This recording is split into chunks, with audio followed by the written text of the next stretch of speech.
Jesus explicou a verdade sobre a escada de Jacó. A história da escada de Jacó tem fascinado as pessoas por muitos anos. A expressão a escada de Jacó tornou-se comum, sendo usada como título de filme, livro, flor e até como nome de um dispositivo eletrônico. Mas de onde vem essa frase? Em Gênesis 28, a frase a escada de Jacó é mencionada. Jacó, o futuro pai da nação de Israel, estava fugindo de seu irmão gêmeo Esaú, que ele havia enganado para perder sua primogenitura. Em Gênesis 27, Jacó enganou seu pai idoso e quase cego, Isaque, para abençoá-lo. Essas ações transferiram para Jacó as bênçãos físicas e espirituais da linhagem familiar. A ladroagem de Jacó causou tensão entre ele e seu irmão mais velho, resultando em ameaças de morte por parte de Esaú. Diante disso, Rebeca, mãe de Jacó, enviou-o para buscar refúgio com seu tio Labão. Enquanto estava em fuga, Jacob decidiu acampar sob as estrelas, com apenas uma pedra como travesseiro. Em um momento crucial, Jacó teve um sonho extraordinário, uma escada ou uma espécie de escada conectando a terra ao céu, com anjos subindo e descendo. No topo estava o Senhor, que renovou as promessas feitas a Abraão e Isaque a Jacó. O Senhor prometeu a Jacó que sua descendência seria incontável, espalhando-se por todas as direções, e que ele estaria com Jacó, protegendo-o onde quer que fosse. Ao acordar, Jacó percebeu que estava em um lugar especial, a casa de Deus. Ele tomou a pedra que usará como travesseiro, a erigiu como um monumento, derramou óleo sobre ela para consagrá-la e a chamou de Betel, que significa a casa de Deus.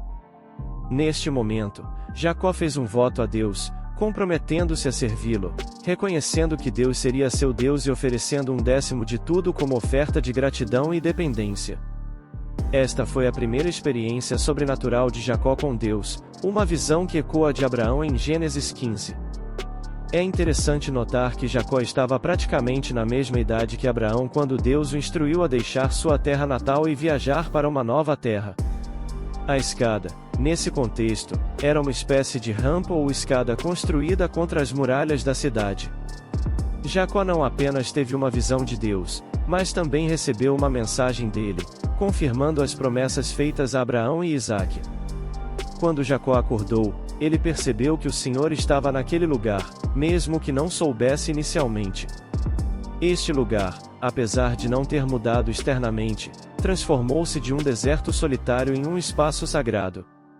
Mesmo após cometer o maior golpe ao reivindicar a linha de herança de sua família, Deus queria que Jacó entendesse que, embora fosse o herdeiro escolhido para cumprir as promessas feitas a Abraão, multiplicando sua descendência em uma grande nação chamada por Deus, era Deus quem estava no controle.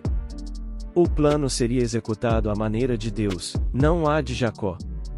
Levaria um tempo para Jacó compreender completamente essa verdade.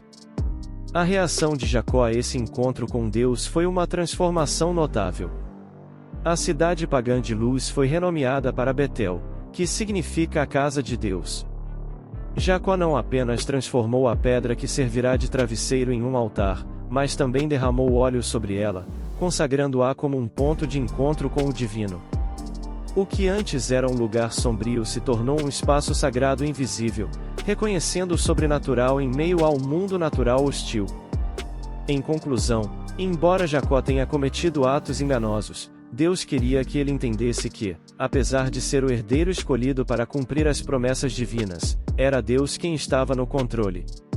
Este encontro com Deus mudou a perspectiva de Jacó, transformando um lugar escuro em um local sagrado. Isso destaca como, mesmo em nossos momentos mais baixos e quebrantos, Deus está presente, buscando nos levar ao fim de nós mesmos para que possamos depender completamente dele. A escada de Jacó não apenas simboliza a conexão entre a terra e o céu, mas também a transformação que ocorre quando nos encontramos com Deus no meio de nossas fraquezas e limitações. Jesus percebeu Natanael se aproximando e disse sobre ele: "E aqui está um verdadeiro israelita, um descendente genuíno de Jacó, em quem não há engano, nem falsidade." Este verso mostra que Jesus conhecia todas as coisas, mesmo sem ter conhecido Natanael antes. Ele sabia quem Natanael era. Natanael ficou surpreso que um completo estranho falasse com ele como se o conhecesse, mas Jesus o viu, mesmo que estivesse tão oculto. João 1:49-51. Natanael respondeu: "E Rabi, mestre, tu és o Filho de Deus, tu és o Rei de Israel." Jesus respondeu: "Porque eu disse que te vi debaixo da figueira, crês? Verás coisas maiores do que estas." Então, ele disse a Natanael: "Eu asseguro a vocês que vocês verão o céu aberto e os anjos de Deus subindo e descendo sobre o Filho do Homem." Sempre que Jesus introduzia uma declaração com as palavras "eu asseguro", ele estava prestes a dizer algo muito importante. Aqui, ele deu a Natanael uma visão do tempo futuro quando voltaria para reinar sobre toda a terra. O mundo saberá então que o filho do carpinteiro, que viveu em Nazaré, era verdadeiramente o Filho de Deus e o Rei de Israel. O céu se abrirá naquele dia, e o favor de Deus repousará sobre o rei enquanto ele reina, com Jerusalém como sua capital. Natanael provavelmente estava meditando na história da escada de Jacó com seus anjos ascendendo e descendendo. Essa escada é uma imagem do Senhor Jesus Cristo, o único acesso ao céu. Os anjos de Deus subirão e descerão sobre o Filho do Homem. Jesus disse a Natanael que ele tinha visto apenas demonstrações muito pequenas de sua messianidade. No reinado futuro de Cristo, ele veria o Senhor Jesus completamente revelado como o Filho ungido de Deus. A escada ilustra a relação entre Deus e o homem. Mostra que o Deus que criou o universo deseja uma relação próxima com sua criação, especialmente com a humanidade, e que ele é quem inicia essa conexão, conversa e amizade. Como a escada de Jacó ilustrou a conexão entre Deus e o homem, Jesus Cristo é o mediador e a escada espiritual para unir a lacuna criada pelo pecado entre Deus e os homens. Jesus Cristo iniciaria uma nova aliança espiritual disponível para todos. Ele trocaria nossos pecados por sua justiça, permitindo-nos conhecer a Deus e desfrutar da relação íntima que ele pretendia desde o início. Jesus era verdadeiramente o Filho de Deus. Mesmo o soldado romano na cruz declarou isso. Como cristãos, vemos esse sonho de Jacó como altamente simbólico, representando o mediador Jesus Cristo, que veio à terra e se tornou aquela escada ou escada para nos reconectar com Deus, que foi interrompida devido ao pecado. Romanos 5:1-2 destaca que, mediante a fé, fomos justificados, declarados inocentes perante Deus, permitindo-nos experimentar a paz com Deus e a alegria da reconciliação por meio de nosso Senhor Jesus Cristo, o Messias, o ungido. Através dele, também temos acesso pela fé a este estado notável de graça no qual firmemente e com segurança permanecemos. Regozijemo-nos em nossa esperança e na segura confiança de experimentar e desfrutar da glória de nosso grande Deus, a manifestação de sua excelência. De acordo com a palavra de Deus, Jesus era a nossa escada ideal de Jacó, que veio à terra da linha de Jacó por meio das provisões de Deus para nos redimir, para que pudéssemos viver no céu por toda a eternidade.